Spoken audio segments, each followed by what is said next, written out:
뱃살과 혈당 때문에 밤잠 설치시는 우리 어머님 아버님. 오늘 영상을 끝까지 보지 않으시면 평생 후회하실 수 있습니다. 제가 지금부터 우리 몸을 망가뜨리는 아주 위험한 착각 한 가지를 말씀드릴 건데요. 바로 식사량을 줄이고 채소만 먹으면 건강해질 거라는 믿음입니다. 사실 대한민국 60대 이상 3분 중 2분은 세포의 노화로 인한 대사 문제를 겪고 있다는 충격적인 통계가 있습니다. 아무리 좋은 음식을 드셔도 우리 몸의 기본 단위인 세포가 기능을 잃으면 모든 노력이 물거품이 됩니다. 그런데 만약 주방에 항상 있는 흔한 소금 한 꼬집이 이 모든 문제의 해결책이 될 수 있다고 한다면 믿으시겠습니까? 오늘 그 비밀을 전부 알려드릴 테니 주변의 소중한 분들이 아프지 않도록 이 영상이 널리 퍼질 수 있게 좋아요 한 번만 꼭 눌러주세요. 자, 지금부터 딱딱하게 굳어버린 우리 몸속 세포를 다시 젊은 시절처럼 말랑하게 만드는 아침 소금물 건강법의 정확한 실천 방법을 알려드리겠습니다. 이것은 제가 수많은 환자분들을 통해 검증한 가장 효과적인 황금 비율이니 꼭 그대로 따라하셔야 합니다. 먼저 시간은 아침에 눈을 뜨자마자 다른 어떤 음식이나 물을 마시기 전 완전한 공복 상태여야 합니다. 밤새 우리 몸은 잠자는 동안에도 신진대사를 하며 수분과 미네랄을 소모하기 때문에 아침 첫 수분이 가장 중요합니다. 물의 양은 일반적인 종이컵으로 한 잔 가득, 약 200에서 250ml가 가장 적당합니다. 물의 온도는 우리 체온과 비슷한 36도에서 40도 사이의 미지근한 물을 사용하셔야 합니다. 너무 차가운 물은 위장에 부담을 주고 소금이 잘 녹지 않으며 너무 뜨거운 물은 마시기 불편하고 입안 점막에 자극을 줄 수 있습니다. 가장 중요한 소금의 종류와 양입니다. 마트에서 파는 하얀 정제염이나 맛소금은 절대 사용하시면 안 됩니다. 이것들은 순수한 염화나트륨 덩어리일 뿐 우리 세포가 필요로 하는 각종 미네랄이 거의 없습니다.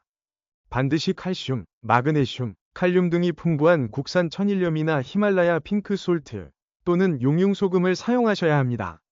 처음 시작하시는 분들은 국산 천일염만으로도 충분한 효과를 보실 수 있습니다.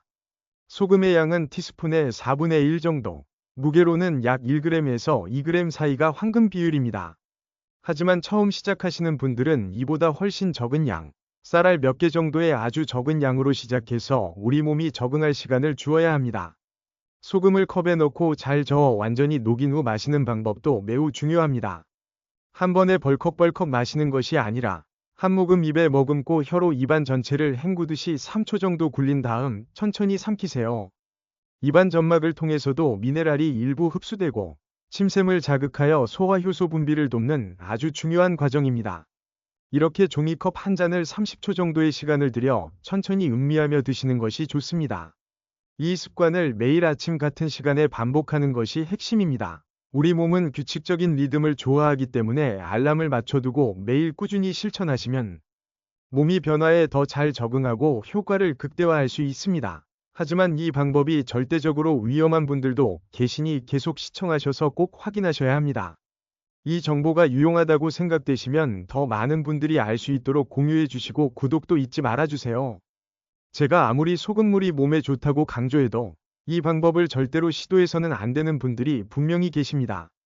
제 말을 듣지 않고 무작정 따라 하시면 오히려 건강을 심각하게 해칠 수 있으니 지금부터 드리는 말씀에 귀를 기울여 주십시오. 첫 번째로, 만성 신부전증과 같이 신장 기능이 정상인의 50% 이하로 떨어진 분들입니다. 신장은 우리 몸의 정수기 역할을 하며 혈액 속 나트륨 농도를 조절하는 핵심 장기입니다. 신장 기능이 약해진 상태에서 추가로 소금을 섭취하면 나트륨이 제대로 배출되지 못하고 몸에 쌓여 심각한 부종이나 고혈압, 심지어 심장에 큰 부담을 주어 위험한 상황을 초래할 수 있습니다. 반드시 담당 의사와 상담하신 후에 결정하셔야 합니다. 두 번째는 혈압약을 복용 중인 고혈압 환자분들, 특히 약 성분에 이뇨제가 포함된 경우입니다. 이뇨제는 소변을 통해 나트륨을 강제로 배출시켜 혈압을 낮추는 역할을 하는데 이때 소금물을 마시면 약의 효과를 방해하거나 몸속 전해질 균형을 급격하게 무너뜨릴 수 있습니다. 어지럼증이나 무기력증 같은 부작용이 나타날 수 있으므로 역시 주치의의 허락 없이는 절대 시도하시면 안 됩니다. 세 번째는 신부전이나 기타 심장질환을 앓고 계신 분들입니다. 나트륨은 몸속 수분을 끌어당기는 성질이 있어 혈액량을 늘리게 됩니다. 심장 기능이 약한 분들에게 혈액량 증가는 펌프질을 해야 하는 심장에 직접적인 과부하를 유발하여 호흡 곤란이나 흉통을 악화시킬 수 있습니다. 네 번째는 간경화로 인해 복수가 차는 분들입니다. 간 기능 저하로 알부민 수치가 낮아지면 혈액 속 수분이 혈관 밖으로 빠져나가 복부나 다리에 고이게 되는데 소금 섭취는 이러한 현상을 더욱 심화시킬 수 있습니다. 마지막으로 임산부나 수유 중인 여성분들입니다. 임신 중에는 호르몬 변화로 인해 부종이 생기기 쉬운데 추가적인 나트륨 섭취는 이를 악화시킬 수 있고 태아나 모유를 통해 아기에게 영향을 줄 가능성을 배제할 수 없으므로 이 시기에는 피하시는 것이 안전합니다. 이외에도 소금물을 마신 후 속이 심하게 쓰리거나 메스꺼움, 두통, 설사 등의 증상이 나타난다면 즉시 중단하고 충분한 양의 맹물을 마셔 몸이 보내는 신호에 귀를 기울여야 합니다. 건강을 위한 시도가 오히려 독이 되지 않도록 본인의 건강 상태를 정확히 파악하는 것이 무엇보다 중요합니다. 그렇다면 도대체 소금물 한 잔이 어떻게 우리 몸에 이토록 놀라운 변화를 만들어내는 것일까요? 그 과학적인 원리를 아주 쉽게 설명해 드리겠습니다. 젊었을 때 우리 피부를 떠올려 보세요. 손가락으로 살짝 눌러도 금방 탱탱하게 튀어 올랐습니다. 하지만 나이가 들면서 피부는 탄력을 잃고 한번 자국이 생기면 한참 동안 사라지지 않습니다. 이런 현상은 단순히 피부 표면만의 문제가 아닙니다. 우리 몸을 구성하는 60조 개의 모든 세포에서 똑같이 일어나고 있는 노화의 증거입니다. 우리 세포는 세포막이라는 얇은 막으로 둘러싸여 있는데 젊은 세포의 막은 기름처럼 유연하고 말랑말랑해서 영양소는 잘 받아들이고 노폐물은 원활하게 배출합니다. 마치 성능 좋은 주방 환풍기처럼 말이죠. 하지만 나이가 들고 미네랄 균형이 깨지면 이 세포막이 버터처럼 딱딱하게 굳어버립니다. 이렇게 굳어버린 세포막은 문이 녹슨 것처럼 제 기능을 하지 못합니다. 우리가 밥을 먹어서 만들어진 포도당이라는 에너지가 세포 안으로 들어가야 하는데 녹슨 문이 열리지 않으니 들어가지 못하고 혈액 속을 둥둥 떠다니게 됩니다.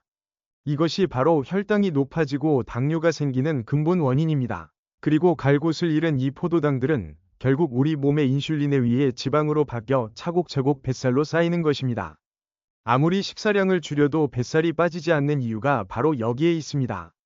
그런데 아침에 마시는 미네랄 소금물은 이 녹슨 문에 기름칠을 해주는 역할을 합니다. 소금 속의 나트륨과 칼륨, 마그네슘 같은 다양한 미네랄 이온들이 딱딱하게 굳은 세포막의 이온 통로를 활성화시켜 문을 부드럽게 열어주는 것입니다. 문이 열리면 혈액 속에 떠돌던 포도당이 세포 안으로 쏙 들어가 에너지로 사용되고 세포 안에 쌓여있던 노폐물들은 밖으로 시원하게 배출됩니다. 이는 당뇨약처럼 강제로 혈당을 낮추거나 다이어트 약처럼 식욕을 억제하는 화학적인 방법이 아닙니다. 우리 몸 본연의 기능, 즉 세포 스스로 건강을 되찾는 능력을 되살려주는 가장 자연스럽고 안전한 방법 중 하나입니다. 세포가 젊어지니 몸 전체가 활력을 되찾는 선순환이 시작되는 것입니다. 하지만 제가 오늘 알려드린 이 방법이 모든 분에게 똑같은 효과를 가져다주는 만병통치약은 절대로 아닙니다. 어떤 분들에게는 효과가 미미하거나 오히려 불편함을 초래할 수도 있다는 점을 솔직하게 말씀드려야 합니다. 예를 들어 제가 상담했던 68세 김철수 선생님의 사례가 그렇습니다. 김 선생님은 제가 알려드린 대로 매일 아침 미네랄이 풍부한 천일염으로 소금물을 꾸준히 드셨습니다. 하지만 한 달이 지나도 몸의 변화는커녕 아침에 얼굴이 더 붓고 속이 더부룩하다며 저를 찾아오셨습니다. 저는 김 선생님의 생활 습관을 자세히 여쭤보았습니다. 그러자 문제의 원인이 명확해졌습니다. 김 선생님은 아침에 소금물을 마시는 것 외에는 기존의 생활 습관을 전혀 바꾸지 않으셨던 겁니다.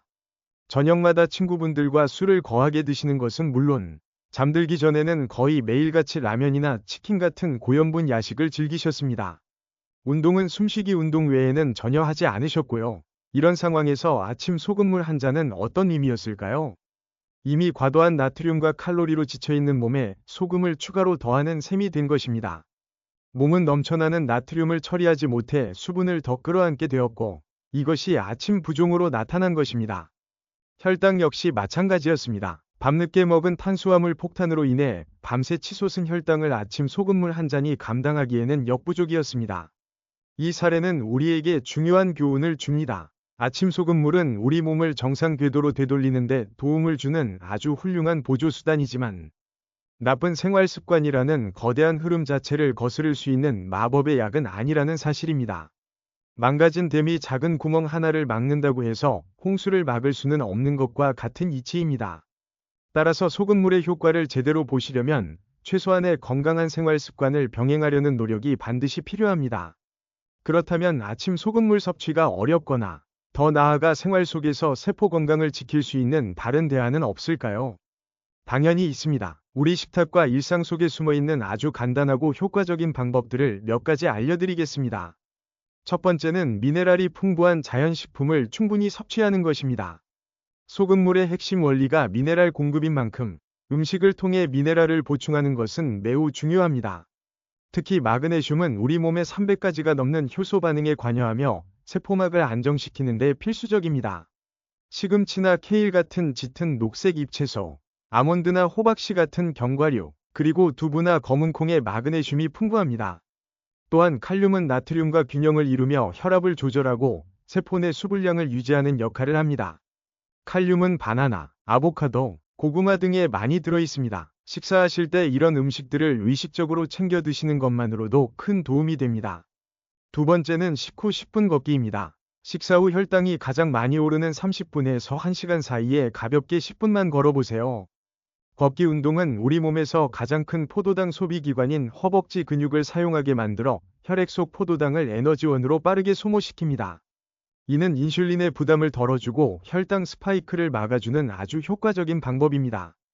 거창한 운동이 아니어도 괜찮습니다. 아파트 단지를 한 바퀴 돌거나 집안을 어슬렁거리는 것만으로도 충분합니다. 세 번째는 하루 15분 햇볕 쬐기입니다. 비타민 D는 칼슘과 인이 흡수를 돕는 것으로 잘 알려져 있지만 세포 성장과 면역 기능 조절에도 깊이 관여하는 중요한 영양소입니다. 햇볕을 쬐면 우리 피부에서 자연적으로 비타민 D가 합성되니 날씨 좋은 날 점심시간을 이용해 잠시 산책하는 습관을 들여보세요. 이 모든 방법들은 결국 딱딱해진 우리 세포를 부드럽게 만들고 신진대사를 원활하게 한다는 점에서 아침 소금물 한 잔과 그 원리가 같습니다. 어느 한 가지만 고집하기보다 본인에게 맞는 여러 방법을 조합하여 꾸준히 실천하는 것이 가장 현명합니다. 이제 모든 내용을 마무리하려 합니다. 제가 오늘 길게 설명해드린 아침 소금물 한 잔은 결코 마법의 약이 아닙니다. 이것 하나만 마신다고 해서 어제까지 먹었던 기름진 음식과 운동 부족으로 망가진 몸이 하루아침에 되돌아오는 것은 아닙니다. 꾸준함이 없다면 아무런 의미가 없는 그저 짠 물 한 컵에 불과합니다. 하지만 이 작은 습관 하나가 우리 몸에 보내는 신호는 아주 강력합니다. 나는 오늘부터 내 몸을 아끼고 돌보기로 결심했다는 선언과도 같습니다. 이 작은 실천이 방아쇠가 되어 다른 건강한 습관으로 이어지는 놀라운 연쇄 반응을 일으킬 수 있습니다. 아침에 소금물을 마시니 속이 편안해져서 자극적인 야식을 줄이게 되고 몸이 가벼워지니 없던 기운이 솟아 동네 한 바퀴라도 더 걷게 되는 것처럼 말입니다. 오늘 제가 드린 정보가 어떠셨나요? 여러분의 소중한 경험을 댓글로 남겨주세요. 뱃살 때문에, 혈당 때문에 오랫동안 고생하셨던 이야기, 혹은 소금물을 드셔보시고 느낀 아주 작은 변화라도 좋습니다. 여러분의 댓글 하나하나가 비슷한 고민을 가진 다른 분들에게는 큰 용기와 정보가 될 수 있습니다. 우리는 혼자가 아닙니다. 이렇게 서로의 경험을 나누고 응원하며 함께 건강한 노년을 만들어가는 따뜻한 공동체를 만들어갔으면 좋겠습니다. 이 영상이 지금 이 순간에도 건강 문제로 힘들어하시는 여러분의 소중한 가족과 친구들에게도 전달될 수 있도록 공유 버튼을 한번 눌러주세요. 앞으로도 여러분의 삶에 실질적인 도움이 되는 유익한 건강 정보를 놓치지 않으시려면 구독과 좋아요를 꼭 부탁드립니다. 매일 아침 여러분의 건강을 기원하며 언제나 여러분의 건강한 삶을 진심으로 응원하겠습니다. 감사합니다.